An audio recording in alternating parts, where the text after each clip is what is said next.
Let's start with a quick psychological experiment. Think of a country starting with the letter D. Got it? Now, take the second letter of that country and think of an animal beginning with that letter. The vast majority of you are currently thinking of Denmark and an elephant. This looks like a magic trick, but no supernatural abilities are involved here. Getting that exact result relies entirely on predictable human psychology and simple statistical probability. The same predictable psychology that makes you pick Denmark applies to how we carry our bodies in everyday conversation. Today, we are going to walk through a 7-step observational framework. By the end of this video, you'll know how to monitor for indicators that someone might be lying, if they are truly interested in what you're saying, or if they are masking their emotions. The prerequisite for all 7 steps is subtlety. You must practice active listening and use your peripheral vision to make these observations. If you stare intensely at someone's hands or feet, their guard will go up and the data you gather will be useless. Keep their defenses down. Step 1 is the eye check protocol. To run this test, ask a specific question about a recent event and immediately monitor the trajectory of their eyes. This diagram shows eye movement logic. Looking up and left is a genuine reaction. The brain is accessing a real memory. But if eyes dart up and right, they are accessing the creative center, actively fabricating a story. And if you ask a question and their eyes rapidly dart all over the place, you are dealing with someone who is frantically inventing details on the fly. Now, let's move down to the mouth for step 2, the smile test. Research shows that 90% of the smiles you receive in casual conversation are entirely fake. This split-screen chart details the anatomy of a smile. On the left, a genuine smile lasts 7 to 8 seconds, triggering involuntary crinkling around the eyes. On the right, a fake smile only pushes cheeks up, leaving static eyes, dropping abruptly after 4 seconds.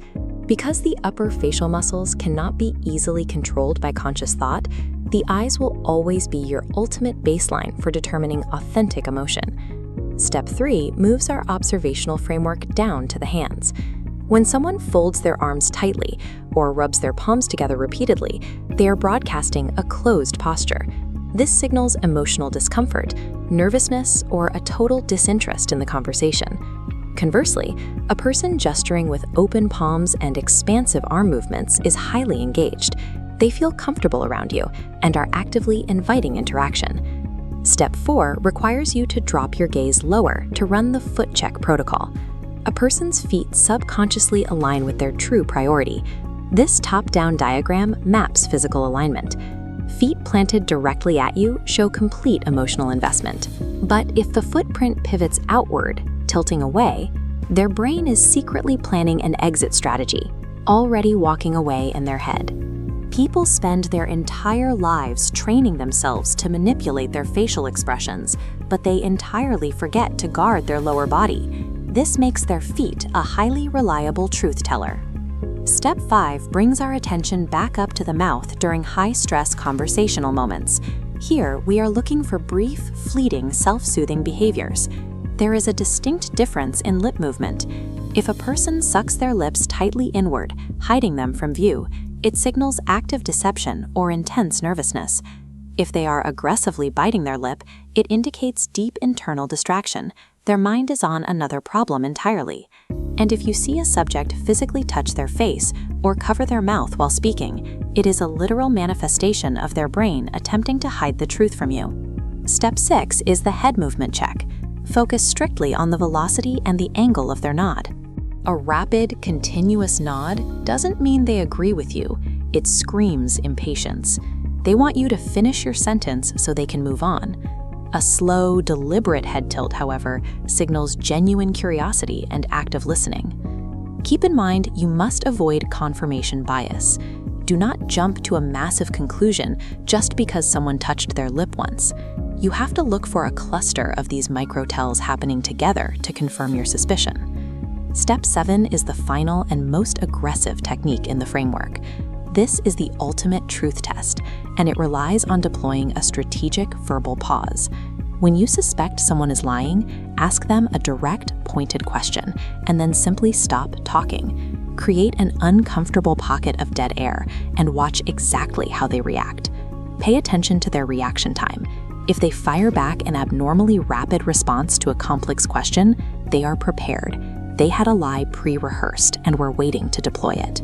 If the long pause causes them to stutter, overthink, and stall for time before answering, it proves active, real-time fabrication. The pressure broke their script. Your success metric here is rhythm. A steady, normal conversational pace, regardless of the silence you imposed, is your definitive indicator of the truth. By weaponizing silence, you force the subject to fill the void. This strips away their conversational defenses and exposes their raw, unfiltered baseline. You now have a foundational set of markers for reading nonverbal cues. By observing eye trajectories, smiles, and foot alignment, you are tracking the specific physical signals that people rarely think to hide. I challenge you to test this framework today. The next time you walk into a meeting or speak with a coworker, check the direction of their feet and monitor their eyes when you ask a question. And before you head out, drop a comment below and let me know if you guessed Denmark and elephant at the beginning of the video. Refining these 7 observational steps changes how you perceive a conversation, helping you navigate professional and social settings with a clearer understanding of what's happening beneath the surface.